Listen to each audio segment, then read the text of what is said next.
Hello Mark, my name is Vivian and I'm number 24. I'm a sophomore.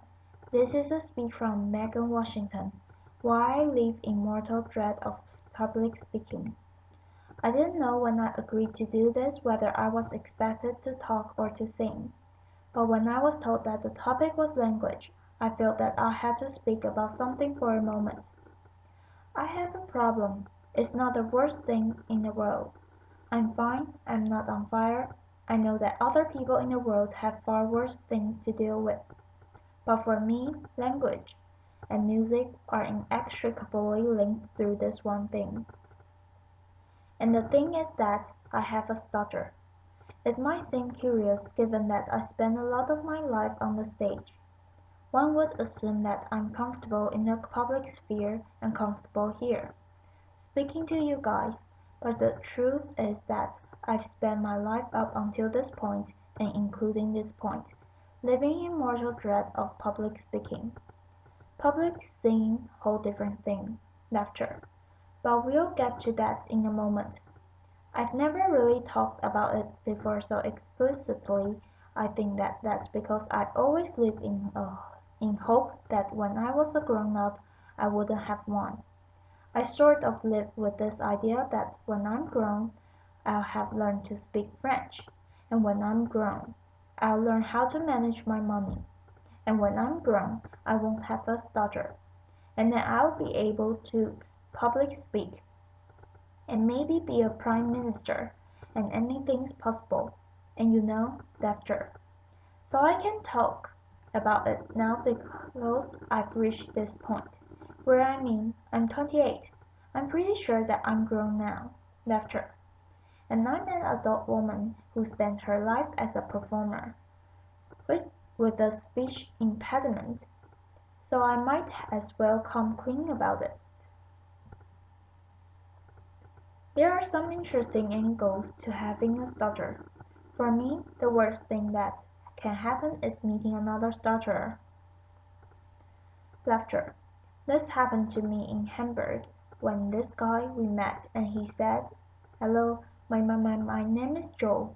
And I said, "Oh, hello, my name is Meg."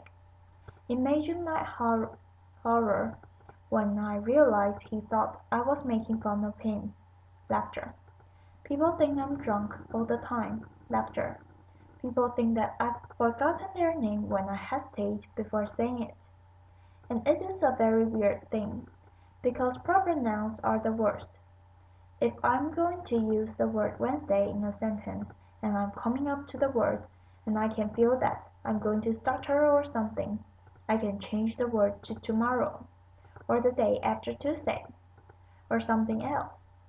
It's clunky, but you can get away with it, because over time I've developed this loophole method of using speech, where right at the last minute you change the thing and you trick your brain.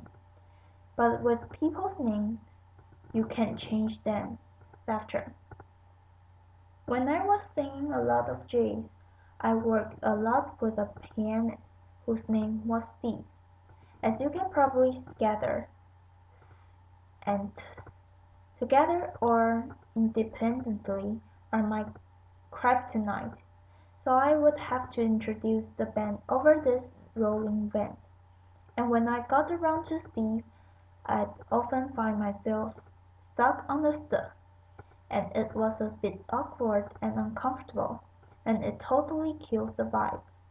So after a few instances of this, Steve happily became C, and we got through it that way.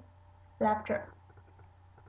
I've had a lot of therapy, and a common form of treatment is to use this technique that's called smooth speech, which is where you almost sing everything that you say. You kind of join everything together in this very sing-song kindergarten teacher way, and it makes you sound very serene, like you've had lots of Valium and everything is calm. Laughter. That's not actually me, and I do use that. I do. I use it when I have to be on panel shows or when I have to do radio interviews, when the economy of airtime is paramount. Laughter. I get through it that way for my job.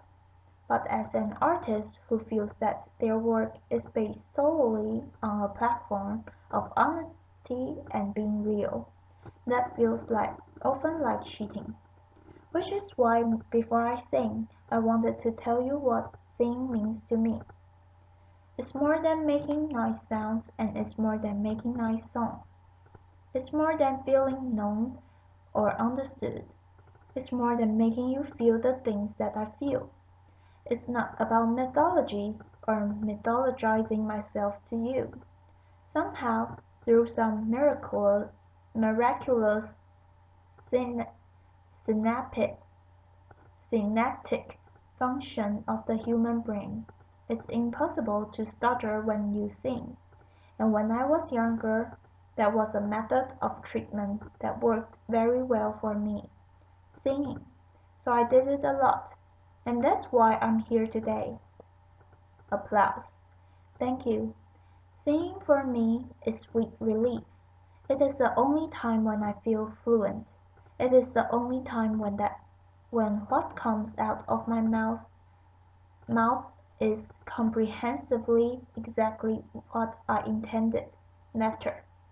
So I know that this is a TED Talk, but now I'm going to TED Sing. This is a song that I wrote last year. Thank you very much. Thank you. Applause. Piano.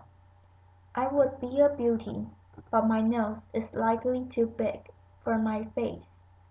And I would be a dreamer, but my dream is slightly too big for this space. And I would be an angel, but my halo it pales in the glow of your grace. And I would be a joker, but that card looks silly when you play. Your ace, I'd like to know, are there stars in hell? And I'd like to know if you can tell that you make me lose everything I know, that I cannot choose to or not let go, and I'll stay forever, but my home is slightly too far from this place, and I swear I tried to slow it down when I'm walking at your pace, but all I could think, idling through the cities, do I look pretty in the rain? And I don't know how someone quite so lovely makes me feel ugly.